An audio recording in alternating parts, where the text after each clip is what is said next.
Atongoria a kiũteti kuma kaunti ya Narok nimeyumĩrĩte gũtũngia ũregani rĩendekithia rĩa bengi ya thĩ rĩa kwambatĩria taũni ya Narok nginya gĩkĩro kĩa muthubari, makiuga rĩendekithia rĩrĩ rĩhatũkirio nĩ mbunge ya kaunti hatarĩ gũkuruhania mũingĩ wa kaunti ĩno.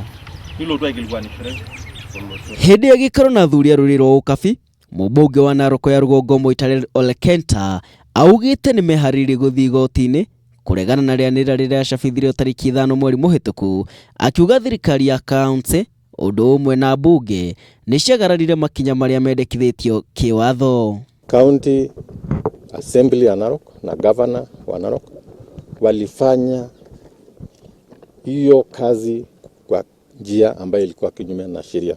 Oho Kenta nĩũrĩtie bengi ya thĩ gũthũrima na kinya mathabu marĩa renda kũrekereria harĩ kaunti ĩno na nĩguo gwĩthema na ciĩko cia ungumania wa kĩmbeca.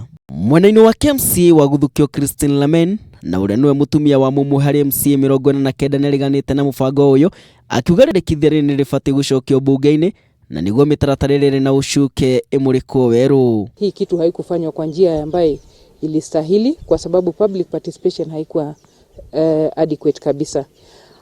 Saa hizi tumepelekwa through na wakili na pengine kwa wale hawajui, iko vitu mingi sana ambaye haikutekelezwa kwa sheria. Kũrĩ ũguo atongoria nĩmetĩtie mũcemanio wa mũingĩ, ũndũ ũrĩa ũnyitĩtwo mbaru nĩ athuri a ukabi makiuga matigwĩtĩkĩra mĩgũnda yao ĩhũthĩrwo ũru. Waithaka Kenyua, Kameme TV.